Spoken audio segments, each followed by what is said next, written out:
She was the only time in my life I can tell you no. I just want to tell you the question, do you know you have just broken the record? Do you know how proud this caucus is of you? Do you know how proud America is of you? That was the moment Tuesday night after 25 hours on the Senate floor, and Senator Cory Booker joins us now. Senator, thank you for joining us this morning. How are you feeling after all that? I'm really feeling strong. A lot of challenges before this country right now, so I'm just grateful, especially yesterday, to stand in solidarity with millions of Americans who are just really determined, even though they themselves are tired, to keep fighting. Let's talk about some of the issues that Americans were responding to, including, of course, the tariffs. You heard Kevin Hassett earlier in the program. He said there may be some increase in prices, but it's going to be worth it. Your response? God bless Kevin, but I've never seen an administration in my lifetime do something so monumentally wrong and that so staggeringly hurts American people. I've been hearing all day yesterday from frightened Americans who've saved for their entire lives for retirement in the coming months, but now know they can't because in one fell swoop, Donald Trump has devastated their retirement accounts, their 401ks.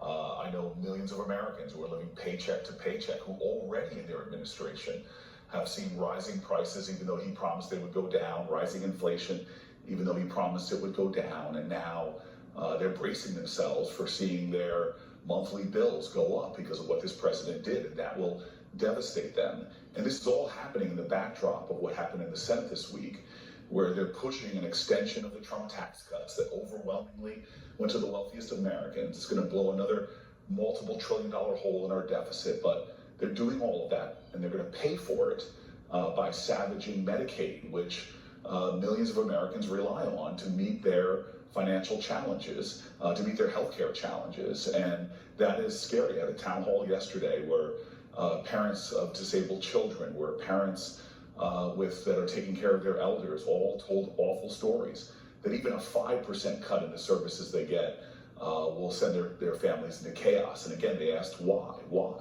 Because this president is pushing yet again a plan to gut basic services, to give bigger and bigger tax cuts to the wealthy. So the chaos he has unleashed on America, the financial insecurity that he has brought to people's lives, this is not what he promised people. And I think he will already go down for a president having the worst first 100 days in the last century of any president that's ever taken that office. You also saw that John Carl's piece about the president's retribution campaign. He promised to be the retribution during the campaign. We're seeing these moves against universities. We're seeing these moves against law firms. You took the Senate floor to protest. What should these law firms and universities do? Well, first and foremost, you're calling it retribution, but it's something far worse than that. If you look around the world, from Viktor Orban to Vladimir Putin, this is not what democratic leaders do. This is really a violation of our constitutional principles, that he's using that power of that office not to advance noble causes that could help the American people, whether I disagree with them or not. That's what a president is called to do what they think is in the best interest of the public at large. What this president is instead doing is violating our constitutional principles, violating the fundamental rights of people in order to punish them to carry out his own retribution plan. John F. Kennedy famously said, "Ask not what your country can do for you, ask what you can do for your country." Donald Trump is now saying, ask not what your country can do for you, ask what you can do for Donald Trump to make amends. He's trying to hurt people, to make them cower to him and offer him tribute in order to not violate the Constitution and hurt them economically. This is something that should not just be about a bunch of law firms. This is something that should ultimately be about Americans. And every American right now should be sitting back, I don't care if you're Republican, Democrat, or Independent, and should ask yourself, when is it enough? When has he crossed my line when it comes to my love of this country? Is it bad enough that he's putting on the biggest tax on Americans that I've ever seen through these tariffs, which are taxes on Americans? Is that enough? Is it enough when he's threatening the health care of tens of millions of Americans, disabled children or elders? Is that enough? Is that crossing my line in order to pay for those tax cuts? Until Americans rise up, are Democrats powerless to stop him?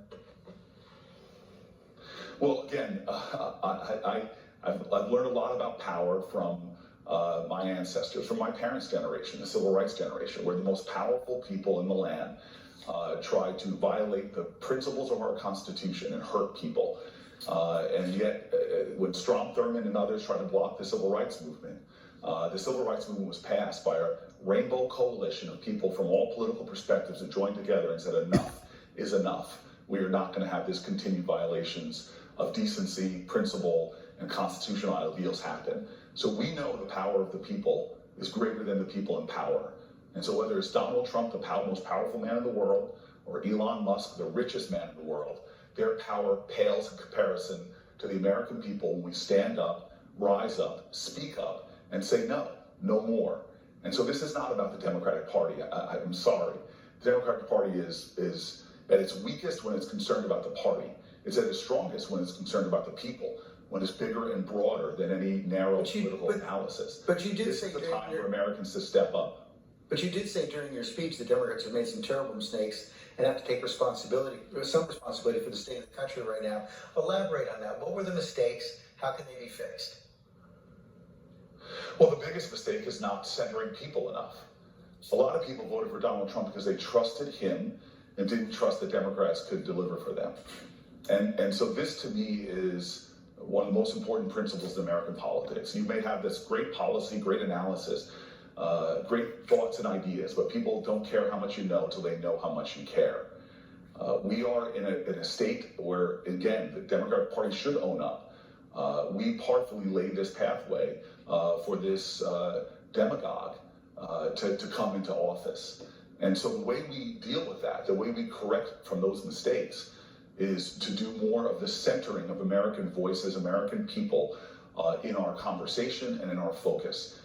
Not focus on politics, focus on people.